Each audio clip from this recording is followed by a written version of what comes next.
Good morning students. Electrification of building and કોમ્પ્લેક્સીસના આ લેક્ચરની અંદર આપણે જોવાનું છે યુનિટ નંબર 4.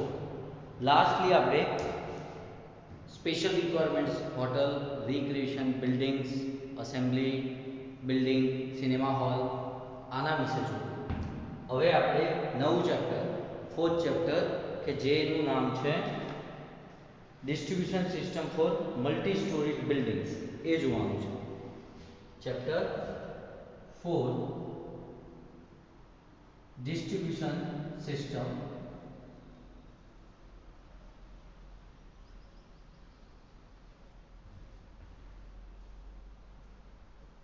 for multi-story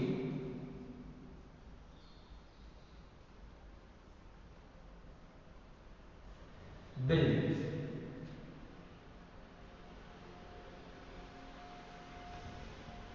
આ ચેપ્ટર જોતા પહેલા અમુક 2 માર્ક્સના સિલેબસ કન્ટેન્ટમાં એવા પ્રશ્નો જોઈ લઈએ કે જીટીયુમાં બેઠા પૂછાયેલા છે, જે યુનિટ 3 ને રિલેટેડ છે અથવા ક્યારેક યુનિટ 4 માં પણ પૂછાઈ જતા હોય છે. બહુમાળી ઇમારત ને રિલેટેડ અથવા મલ્ટી સ્ટોરી બિલ્ડિંગની અંદર કવર કરતા પ્રશ્નો છે માટે. તો એક સિમ્પલ એવો પ્રશ્ન પૂછાય છે કે why CCTV camera is provided for commercial installations. Why CCTV camera are provided for commercial installations. તો જેને નથી ખબર કે સીસીટીવી નું ફૂલ ફોર્મ થાય છે ક્લોઝ સર્કિટ ટેલિવિઝન. શા માટે સીસીટીવી કેમેરા કોમર્શિયલ ઇન્સ્ટોલેશન્સ માટે આપવામાં આવે છે? તો the CCTV camera is provided for security. Answer security. Second, information display for commercial installation. Information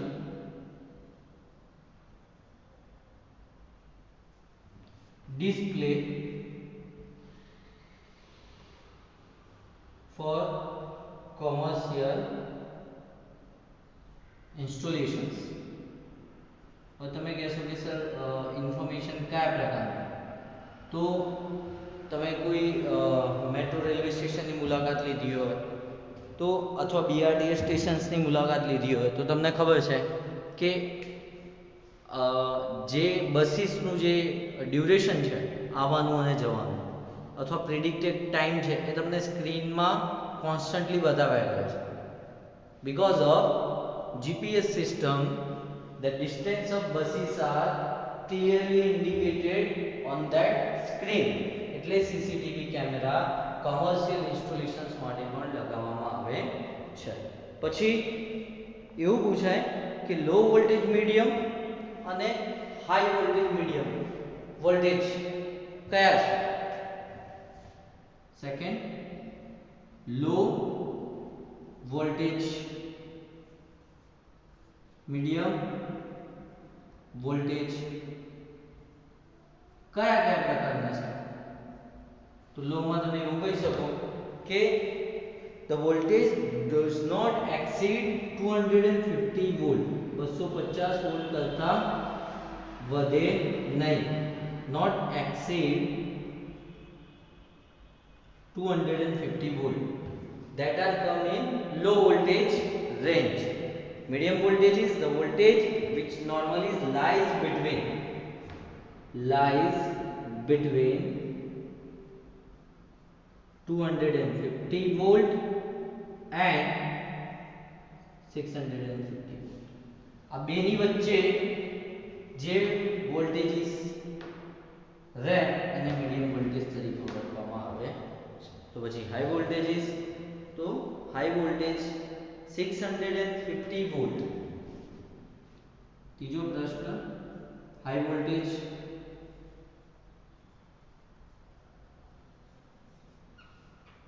high voltage 650 volt to 33 kV. Okay, then extra high voltage 33 kV to 33 kV થી માંડીને okay અથવા 33 kV થી beyond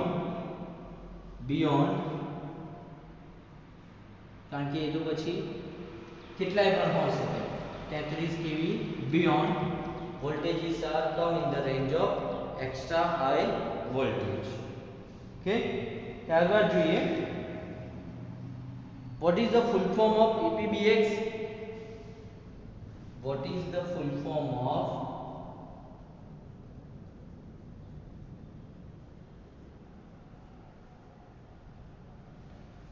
EPBX?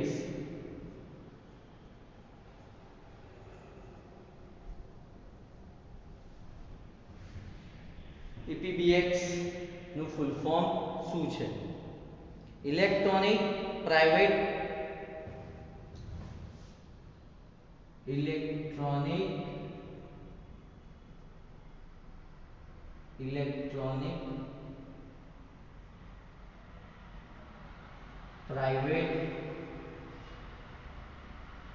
automatic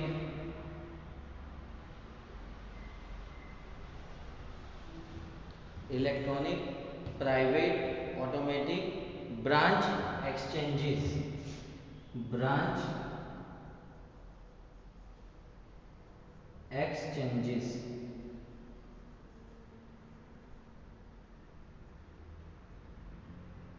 કે PBX નું full form છે.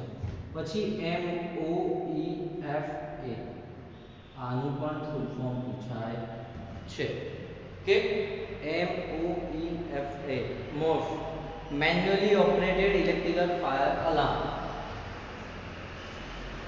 Manually operated electrical fire alarm.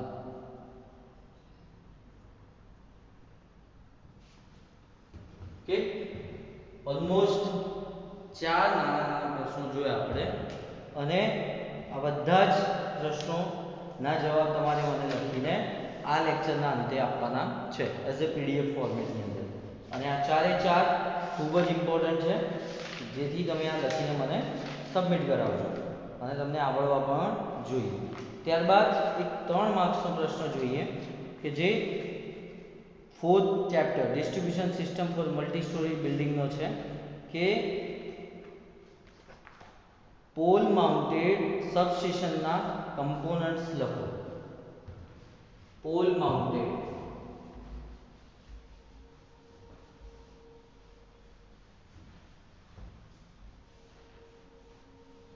Fourth યુનિટમાં જોઈએ કે ક્વેશ્ચન 1 ફોર્થ ચેપ્ટરમાં પોલ માઉન્ટેડ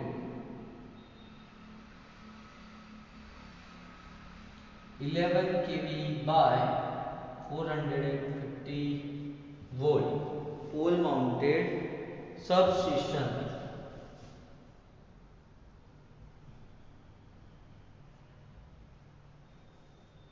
components.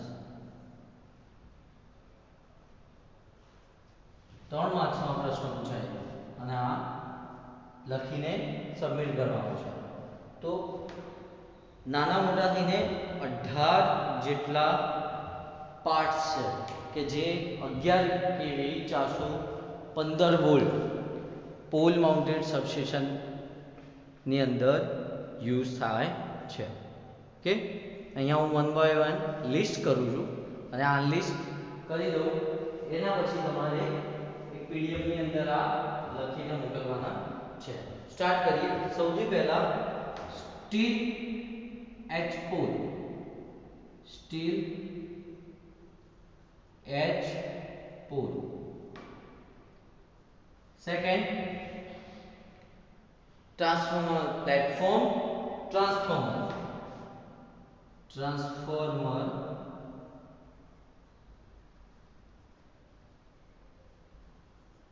platform,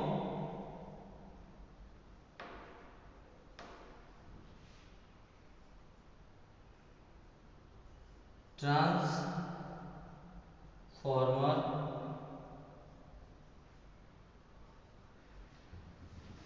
के પછી jumpers, pin type insulators,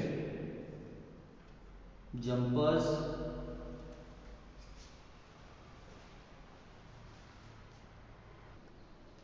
jumpers okay. ત્યારબાદ fuse strain insulators, fuse strain insulators,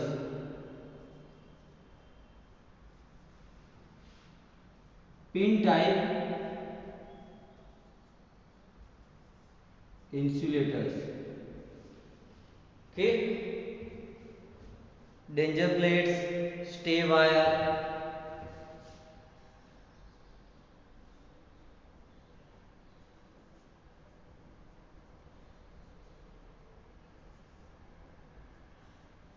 stray wires,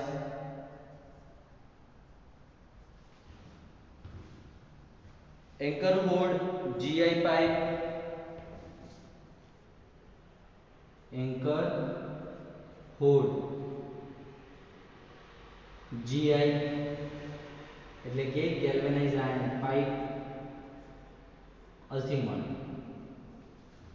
anchor hold, stay insulator, VIR cable, stay insulator,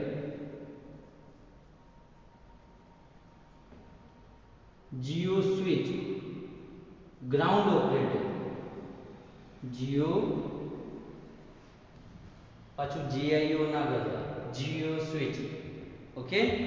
earthing wooden cross arm, earthing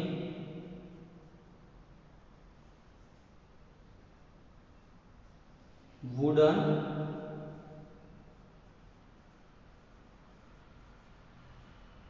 cross arm, earthing wooden cross arm, anti clamping devices, anti clamping device, 17 anti clamping devices, VIR cable, vulcanized Indian rubber cable। આટલા પ્રકારના PG clamps fit કરવા માટે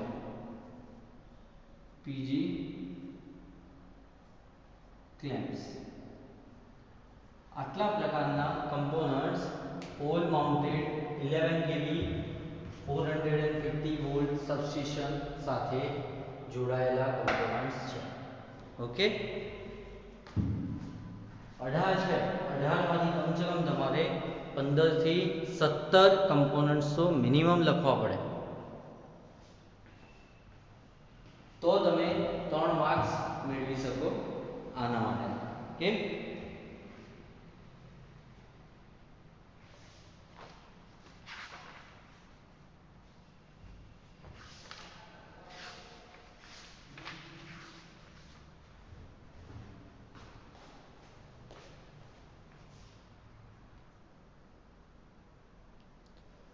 next प्रश्न જોઈએ digital energy મીટરની લાક્ષણિકતાઓ જણાવો। તો સૌથી પહેલા આપણને ખબર છે ડિજિટલ એનર્જી મીટર શા માટે વાપરવામાં આવે છે તો મીટર્સની અંદર કોઈ પણ પ્રકારનું ટેમ્પરિંગ ન થાય, છેડછાડ ન થાય તેના માટે હવે બધે જ ડિજિટલ મીટર્સનો ઉપયોગ કરવામાં આવે છે।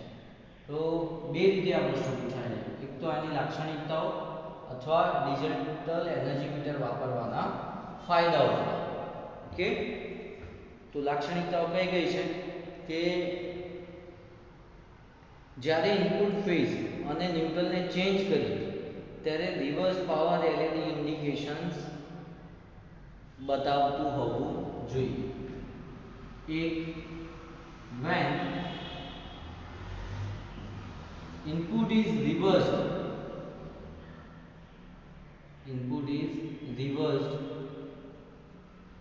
then also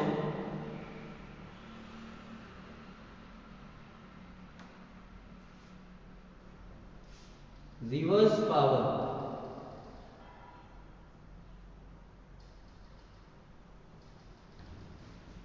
LED indications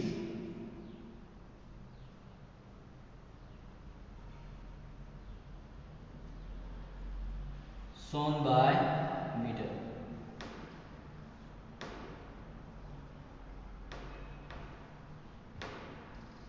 બીજું જોઈએ ટેમ્પરિંગ થાય મીટરની અંદર તો પણ તે એનર્જી રેકોર્ડ કરી શકે તેવા હોવા જોઈએ. If tampering done then also it record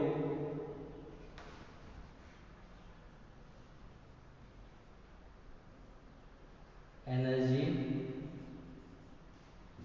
it can record energy values. કયા પ્રકારની ટેમ્પરિંગ તો એક અથવા બે ફેઝ રિમૂવ કરવા હોય, one or two phases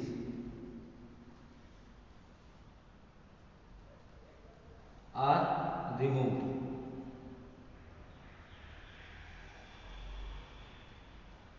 બીજું ન્યુટ્રલને રિમૂવ કરતા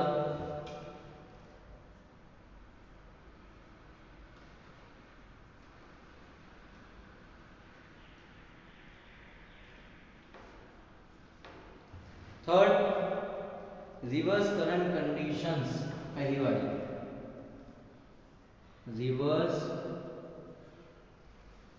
current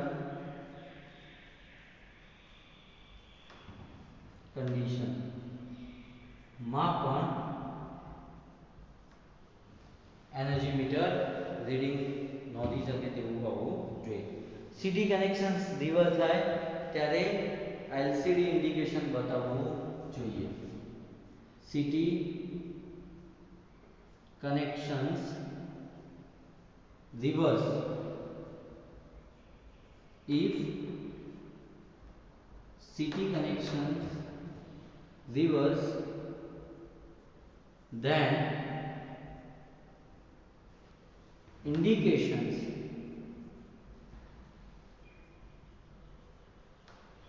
shown on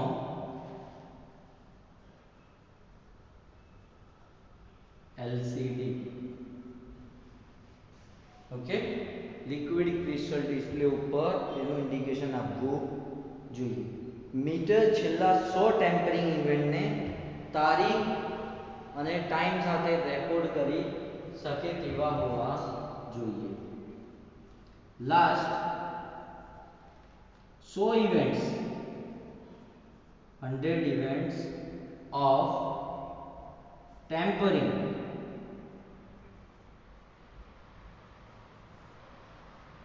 must be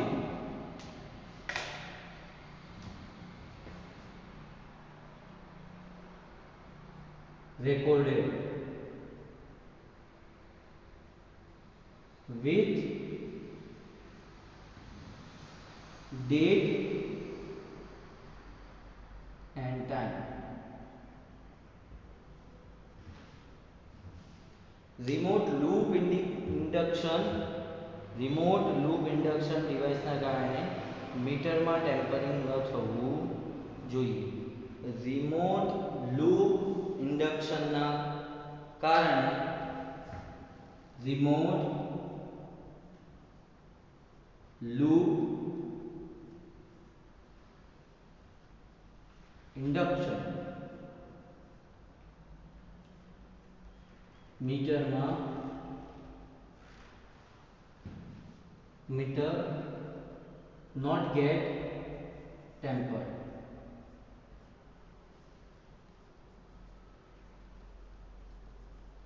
okay,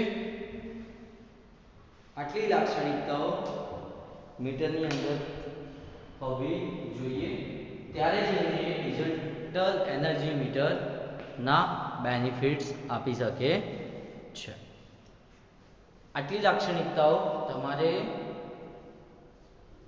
digital energy મીટરની લાક્ષણિકતાઓ પૂછાય ત્યારે પણ તમારે આ લખવાનું.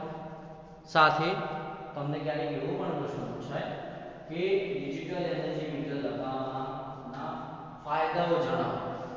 એ સમયે પણ તમે આ જ પ્રશ્નનો જવાબ લખી શકો છો. ઓકે, આ લેક્ચર માટે આટલું જ. તમને જે આગળના 4 શોર્ટ પ્રશ્નો કરાયા તે અને એના પછીના 11 kV 415 સબસ્ટેશનના કમ્પોનન્ટ્સ અને ડિજિટલ એનર્જી મીટરની લાક્ષણિકતાઓ આ લખી અને PDF સબમિટ કરવાની છે. Okay, thank you.